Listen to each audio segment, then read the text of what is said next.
Chopin i Georges Sand z dziećmi spędzili na Majorce jedynie 3 miesiące. Jednak był to niezwykle ciekawy i bardzo ważny dla kompozytora okres. Z jednej strony był to rodzaj podróży poślubnej. Nie wzięli ślubu oficjalnie, stali się parą raptem kilka miesięcy przed wyjazdem na Majorkę, pomimo iż znali się od kilku lat. Pierwsza reakcja Chopina po poznaniu Georges Sand wcale nie była pozytywna, ale ta bardzo konsekwentnie starała się zbliżyć do kompozytora i w maju 1838 roku doszło do pewnego przełomu. Georges Sand napisała do najbliższego przyjaciela Chopina, Grzymały, bardzo długi list, w którym de facto zwierzyła się ze swojej nie tylko wielkiej miłości już wtedy do kompozytora, ale pewnego rodzaju planów, które powodowały, że kompozytor właśnie w tamtym czasie musiał zrozumieć, iż traktuje tę relację niezwykle poważnie. I wydaje się, że to była główna, choć nieoficjalna motywacja właśnie wyjazdu na Majorkę.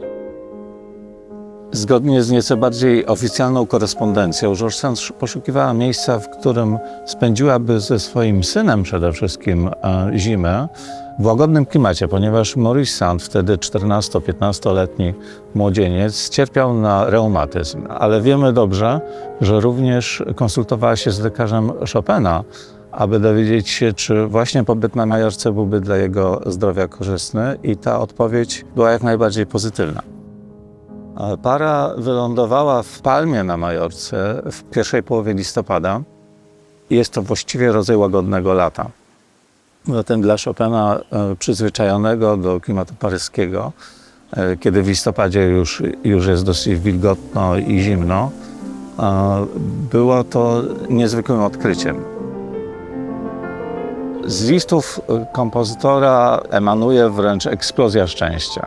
Mówi o słońcu, mówi o palmach, mówi o przyrodzie, ale mówi też o sobie. Mówi: lepszy jestem kogoś, czegoś, co jest najpiękniejsze. Wydaje się, że to jest niezwykle ważny moment również w twórczości kompozytora, dlatego że Chopin już jest w pewnym procesie twórczym, który absolutnie dzisiaj, to rozumiemy, otwiera zupełnie nową drogę jego twórczości. To już jest Chopin dojrzały, który jednak wciąż poszukuje ścieżek rozwoju swojej muzyki. I teraz przyjazd tutaj do Palmy. Z jednej strony niezwykłe piękno. Wieczorami tubylcy tutaj śpiewają, tańczą. Słyszę również pozostałości muzyki arabskiej. To wszystko powoduje, że jego umysł, genialny umysł muzyka, doznaje bardzo wielu inspiracji i to właśnie wpływa na jego twórczość.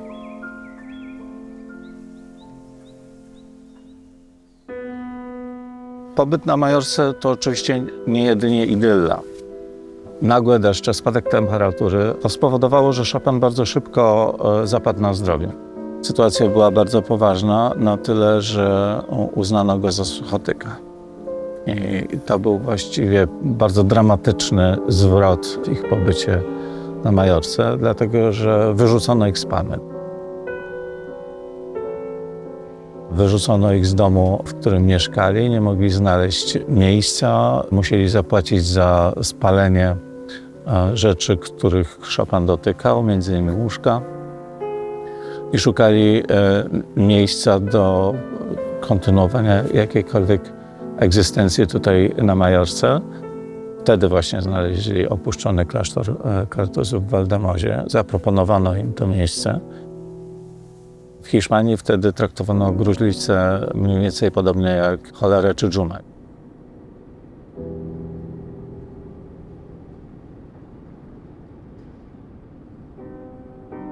Jeżeli spojrzymy na utwory, które Chopin wtedy pisał, już musimy pamiętać, że oprócz cyklu preludiów op. 28, które skończył na Majorce, to na przykład pracował nad tak poważnymi utworami jak polonezy op. 40.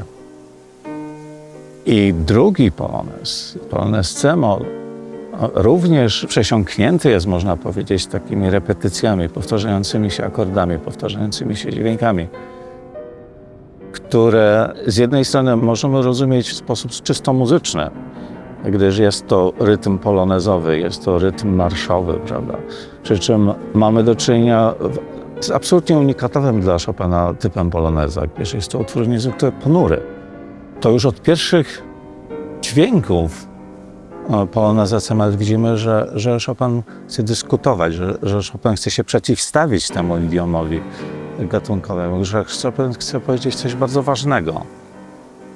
I rzeczywiście coś chciał powiedzieć. Znajdujemy ślad tego, że mogło dojść do pewnego rodzaju twórczego dialogu pomiędzy kompozytorem a jego najwierniejszym przyjacielem Julianem Fontaną, który mógł w tym czasie właśnie w pewien sposób wyrażać pewne pretensje do kompozytora, iż ten niewystarczająco mu pomaga.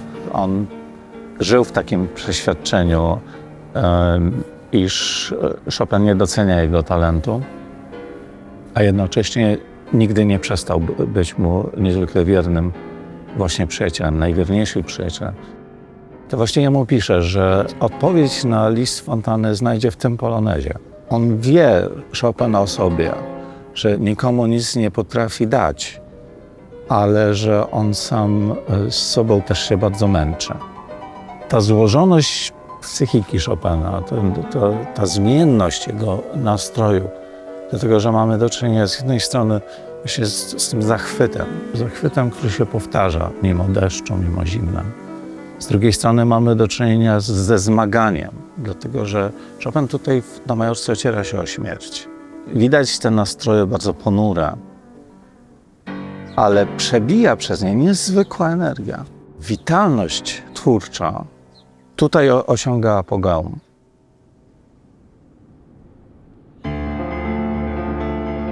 To właśnie z tego powodu twórczość Chopina, która powstała na Majorce, jest tak genialna. Ten rodzaj mikrokosmosu, który z jednej strony mamy w postaci właśnie jednego utworu, jednego cyklu, gdyż do dzisiaj właściwie naukowcy próbują zrozumieć do końca koncepcję preludiów op. 28. Próbują zrozumieć, jak Chopin, który przyjechał na Majorkę z jednej strony ze swoimi manuskryptami, a z drugiej strony z cyklem preludiów i fug Bacha, które przywiózł tutaj po to, żeby je poprawiać, po to, żeby je przygotować do wydania. Jak on tak naprawdę w swoim umyśle twórczym przetworzył te dwie idee i w jaki sposób doprowadził do tego, że mamy do czynienia z jednej strony z szeregiem lapidarnych myśli, które z drugiej strony są absolutnie nowatorskie i właściwie unikatowe w historii muzyki, jeśli chodzi o koncepcję też formy. Jakby nie słuchać tego cyklu chopinowskiego, to mamy do czynienia wręcz z pewnego rodzaju muzycznym perpetuum mobile. To jest trochę tak jak nie wiem, z kolumnadą antyczną, gdzie mamy do czynienia z pewnymi rytmami formy, które mogłyby de facto ciągnąć się w nieskończoność. Są tak piękne w swoich proporcjach. I Chopin właśnie tworząc tak szlachetną i tak skończoną de facto, a unikatową formę, jednocześnie nasyca ją właśnie tak niezwykłą różnorodnością nastrojów.